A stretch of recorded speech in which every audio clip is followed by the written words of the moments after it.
नमस्कार, स्वागत है आपका ओमान न्यूज़ हिंदी में एक बार फिर से। रशिया की सेना ने सीधे तौर पर यूक्रेन के ऊपर आक्रमण कर दिया है। यूक्रेन के प्रमुख शहरों पर लगातार गोलीबारी की जा रही है। सैन्य अभियान को ऑफिशियली अनाउंस कर दिया गया है रशिया के राष्ट्रपति व्लादिमीर पुतिन के द्वारा। और देखिए, लगभग 7 लोगों के मारे जाने की पुष्टि हुई है और पूरे यूक्रेन में जो प्रमुख शहर हैं या फिर जो एयरपोर्ट है उनको पूरी तरीके से ध्वस्त किया जा रहा है रशियन मिलिट्री के द्वारा। और यूक्रेन के शहर में जो भी भारतीय लोग रह रहे हैं उन लोगों के लिए एक अपडेट है कि आप सुरक्षित जगहों में रहिए, हो सके तो घर से बाहर ना निकले, क्योंकि व्लादिमीर पुतिन ने स्पष्ट रूप से कहा है कि हम नागरिकों को नुकसान नहीं पहुंचाना चाहते हैं। यूक्रेन में फंसे भारतीय लोगों के लिए जो रेस्क्यू मिशन है वो 22 फरवरी को पहली इंटरनेशनल फ्लाइट यानी कि एयर इंडिया की फ्लाइट उसको भेजा गया था और उसने सकुशल वहां पे फंसे लोगों को वापस लेके आया था। और आज सुबह एक 182 लोगों को लेकर के आ चुकी है यूक्रेनियन एयरलाइन की फ्लाइट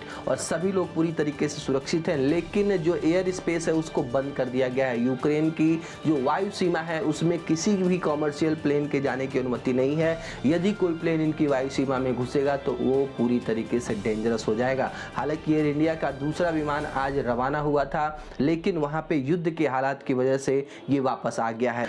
रूस के यूक्रेन पर आक्रमण करने की वजह से कच्चे तेल की कीमतों में बहुत बड़ा उछाल देखने को मिला है। इस समय कच्चे तेल की कीमतें $104 प्रति बैरल के हिसाब पे पहुंच चुकी हैं। देखिए, विश्व में 3 देश हैं जो सबसे ज्यादा कच्चा तेल या फिर प्राकृतिक गैस के उत्पादक हैं। सबसे नंबर 1 पर है सऊदी अरब, दूसरा है रशिया और तीसरा है अमेरिका। और दोनों देश यानी कि अमेरिका और रशिया युद्ध की टेंशन में फंसे हुए हैं और इसको देख करके ये जो आपूर्ति के बारे में जो संभावनाएं देखने को मिल रही हैं कि क्या आपूर्ति हो पाएगी या नहीं हो पाएगी, इसी के चलते ये जो क्रूड ऑयल में इतने बड़ी उछाल देखने को मिल रही है। आज है 24 फरवरी और सल्तनत में मनाया जाता है ओमानी शिक्षक दिवस। आप सभी लोगों को शिक्षक दिवस की बहुत बहुत शुभकामनाएं।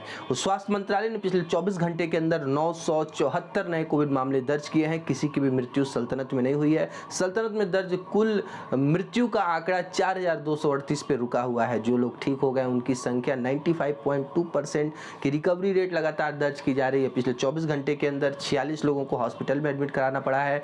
299 लोग हॉस्पिटल में टोटल एडमिट हैं और आईसीयू में भर्ती होने वाले कुल रोगियों की संख्या 67 बताई जा रही है। अलग अलग जगहों पर मोबाइल वैक्सीनेशन की वजह से लोगों को वैक्सीन दिया जा रहा है, बूस्टर खुराकों का। जो ओमान में भारतीय स्कूल जो कि केवल भारतीय बच्चों के लिए खोले गए थे, लेकिन कोविड महामारी की वजह से बहुत सारे पेरेंट्स, बहुत सारे बच्चे इस समय अपनी क्लासेस को छोड़कर हमेशा के लिए ओमान से वापस आ चुके हैं। ऐसे में लगभग 6 से 7 हज़ार जो सीटें हैं वो खाली हैं और यहाँ के जो स्कूल प्रबंधन ने ये घोषणा किया है कि किसी भी राष्ट्रीयता के लोग यदि अपने बच्चों का एडमिशन भारतीय स्कूलों में कराना चाहें, सीबीएसई बोर्ड के माध्यम से पढ़वाना चाहें, तो आप ऑनलाइन तरीके से आवेदन कर सकते हैं। ओमान में डूबने वाली घटनाएं यदि 100 होती हैं, मान लीजिए एक साल में 100 डूबने की घटनाएं होती हैं, तो इसमें आधे से ज़्यादा यानी 50 से ज़्यादा जो घटनाएं हैं उनमें डूबने वाले बच्चे ही होते हैं जिनकी उम्र 6 या 7 साल से भी कम होती है। यानी कि ये पूरी तरीके से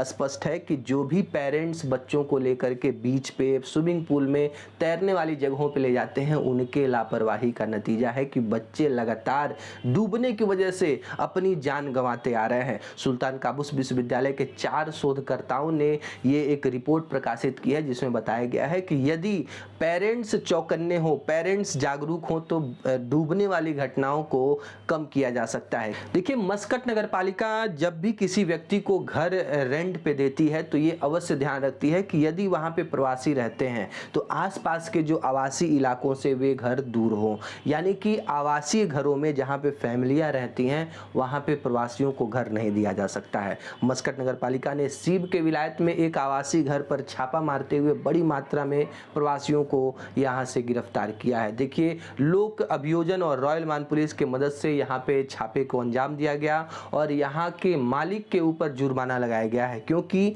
बिना किसी लाइसेंस के, बिना किसी सूचना के इन प्रवासियों को आवासीय घरों के पास रहने की अनुमति इनके मकान मालिक ने दी थी, जो पूरी तरीके से गैर कानूनी